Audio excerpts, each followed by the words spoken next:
right, welcome back to the Raw Knowledge Podcast, and it's myself. We're starting a new series. It's a solo series, and what I want to do, the whole intention behind this is to help you and give massive amounts of value to you, the listener, the watcher, so you can apply it to your training and your nutrition. So I was training with a good friend of mine and coach about a month ago, and we were talking about, scaling businesses and the podcast and some of the ventures we were doing.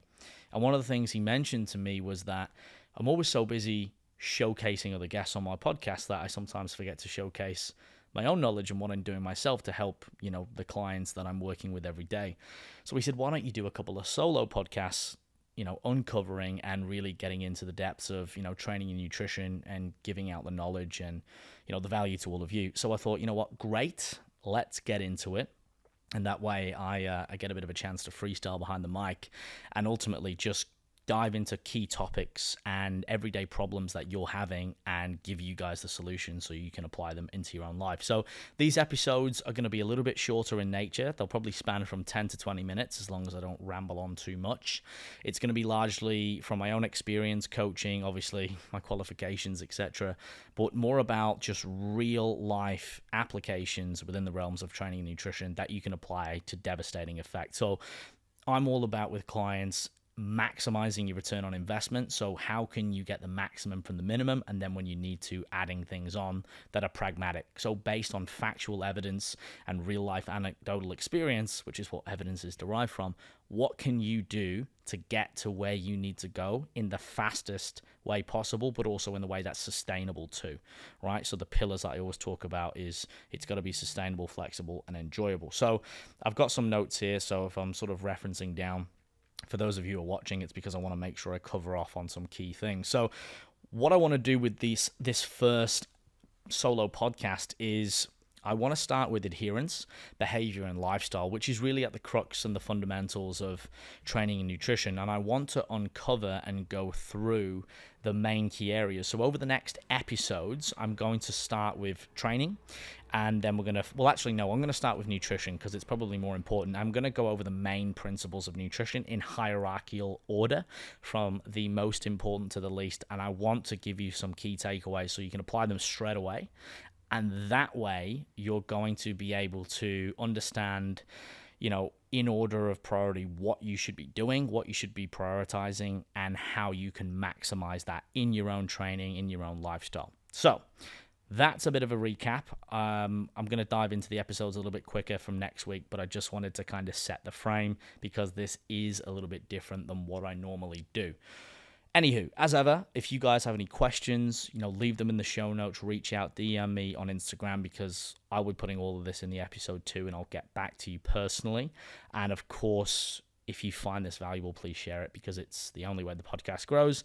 There's no advertisements. I don't plan on putting any advertisements on. I say that now. Someone offers me $1 million. I'm a sellout. I'm joking. But ultimately, I don't know about you guys, but man, it pisses me off to no end when you're in a podcast. And I get it. I really get it. I do, monetization, but I think there's other ways to do it. And just, maybe the odd ad, maybe, hey, this podcast is sponsored by, and you're in. But when you've just got ad after ad, it becomes a bit of a joke. So it's a shame. So we'll keep that for you. And again, got absolutely nothing to sell you. If you want to find out more about my coaching, you can do that on your own accord. But this is purely just to give you heaps of value to maximize your own training and nutrition and all the stuff I wish I would have knew when I started training myself. So the first topic is adherence, behavior, and lifestyle. So if we think about this as a pyramid, this is going to be at the bottom. So we need a good foundation, like any structure, like anything we want to build. If the foundation isn't there, it's not going to work. It's going to fall down at some point. And this comes as a little bit of a surprise because it's a bit what I call intangible. It's hard to touch and feel, and it doesn't seem to be one of the main topics. People are sort of expecting me to dive straight into macros or calories or energy balance, which is very important, and we're going to do that in the next episodes. But ultimately, adherence, behavior, and lifestyle is something we need to tackle first. So what is that? Well, adherence relates to compliance, which is just another word for how can you stick to what you've programmed and how can you progress with it over time? Is it viable? So for example, say you were eating a certain amount of food and you'd never tracked before, and I just said, hey, I need you to eat these amount of calories, these proteins, these fats, these carbs in this order and this quantity at this time of the day, it would not be realistic for you to move to that. So it might be a better case of, hey, just start tracking your nutrition. So we first need to set achievable goals and targets. We need to understand the parameters of what we're working with in our own lifestyle, our own habits and behaviors. For example, if we want to start getting up early, are we someone that does that naturally? Or are we someone that already trains 5 days a week? Or are we going from 0 to 100?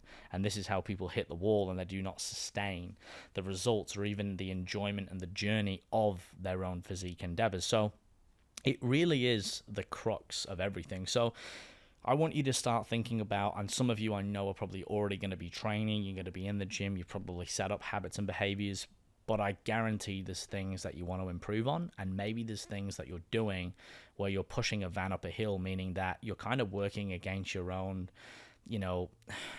psychology, your own habits, and maybe you can modify them to have the run of the green and make things a little bit simpler and still confine, by the principles to help you get to the goal. So we've got to look at, when can you go to the gym? How many times do you want to go to the gym? Are you working late?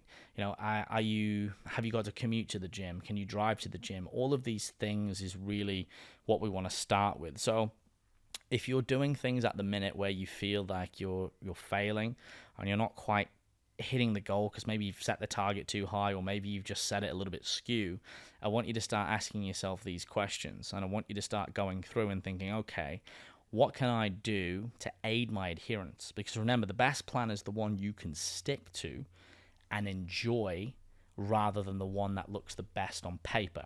Now, I was very guilty of this as well. So in the early days, I remember sitting down, I'd be like, right, based on what I know, I'm going to train 6 days a week. I'm going to train this body part. I'm going to do these exercises. I'm going to do these reps. And you might, be resonating with this and thinking, oh yeah, I did the same, or I'm doing the same. And it just falls flat on its face after about a couple of weeks or even months if you get that far, because you just can't sustain the effort and the output that is required to, train that often with that intensity with the exercises. So more isn't always better, okay? And that's something that can be hard to grasp, because we think that when we start training, if I train more, I'm going to build more muscle. And that's not exactly true. And I did this in the early days. I remember the first gym I was at, I was in the event center, which was a gym in New Zealand. My first job was a lifeguard, so we had a gym in there. And I remember going in twice a day. I'd train once with my dad after work in the evening, who was the person who inspired me and got me into training. And then I would actually do it in the morning already. I would repeat that workout. And looking back, hindsight's a great thing, but I was really just doubling up, but the intensity wasn't there anyway. So training twice a day wasn't really doing much for me because the effort wasn't there, but also I was just wasting my time rather than, training harder, choosing better exercises that had more correlation to volume, to intensity, to growth, more compound movements, less isolation, and then spreading them out so I had more rest.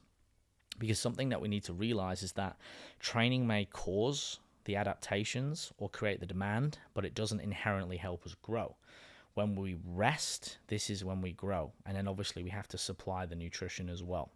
So if we think about building a property as building muscle, to use an analogy, first of all, we have to submit the demand to buy or purchase or rent the property. The second thing we need to do, or the land, is we need the materials if it's not already built or if we want to renovate it. So that's the nutrition. So we've got the training, we've got the nutrition, then the rest is like the builders going in and doing the work. So really, you want to prioritize your sleep more than anything, because this is going to give you the opportunity to recover, perform, and do everything else in your life, which will only maximize it. And that's difficult, I know, because it's like saying, oh, we'll just sleep more or sleep better. And that's not realistic for everyone. But if you think about how can I improve sleep and those little things, this is what is ultimately, again, going to aid your adherence. So really, if we think about 3 main pillars, we've got the training, we've got the nutrition, and we've got the lifestyle. The most important factor before anything is actually the lifestyle.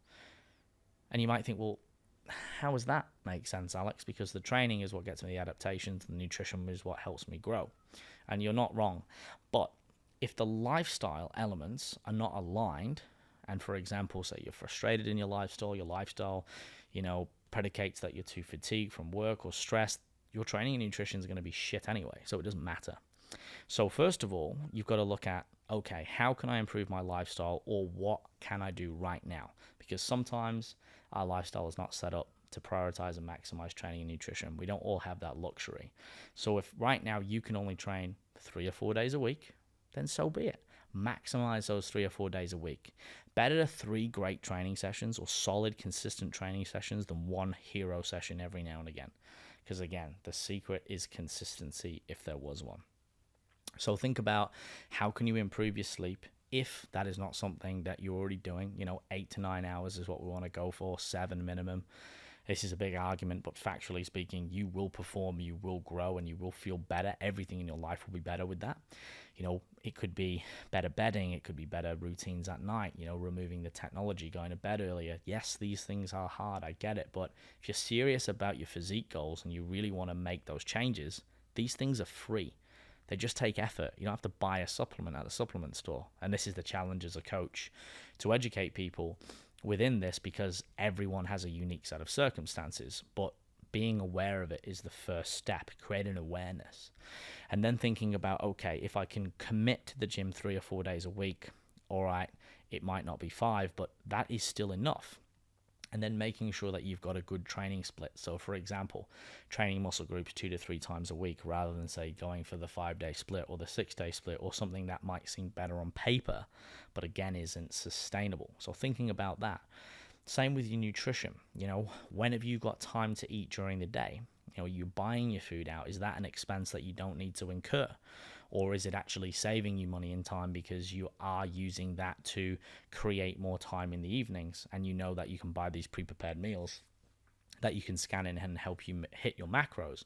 Or perhaps it's taking an hour or so on the weekend to set yourself up for the week, because now you've got food prepared. You know what you're having for breakfast most of the time. You know what you're having for lunch, for dinners. You've got your snacks.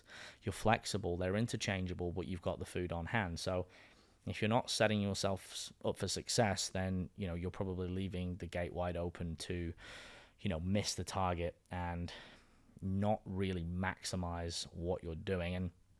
And this all kind of seems a little bit tedious, but these are the things that you've got to really manage and take control of, which is the difference, when you're in the gym after 12 months, 2 years, 5 years, 10 years, and seeing the results that you want to see and not seeing the results. So, ultimately, health and fitness and bodybuilding is a lifestyle. Changing your physique is a lifestyle. Now on the lower end of that, it's losing some body fat, building some muscle, and having a healthy lifestyle, which is only beneficial.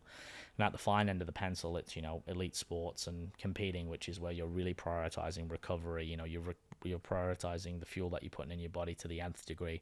And the same with the training, the programming, and the prescription. And we'll get up those echelons a little bit more for those of you who are more serious. But in this episode today, that's what I want you to start thinking about. So ask yourself those questions. Look at your lifestyle from an objective point of view. So take the emotion out of it. Kind of think about like a top-down view. And just think about right now, are you maximizing everything you can do to give yourself the best opportunity within your training, your nutrition, and your lifestyle? And there's many questions that go along with that. I've just used some examples here today, but that's your first task. I hope that this helps. If you've got any questions or you're unsure, again, reach out, DM me. I'm here to help.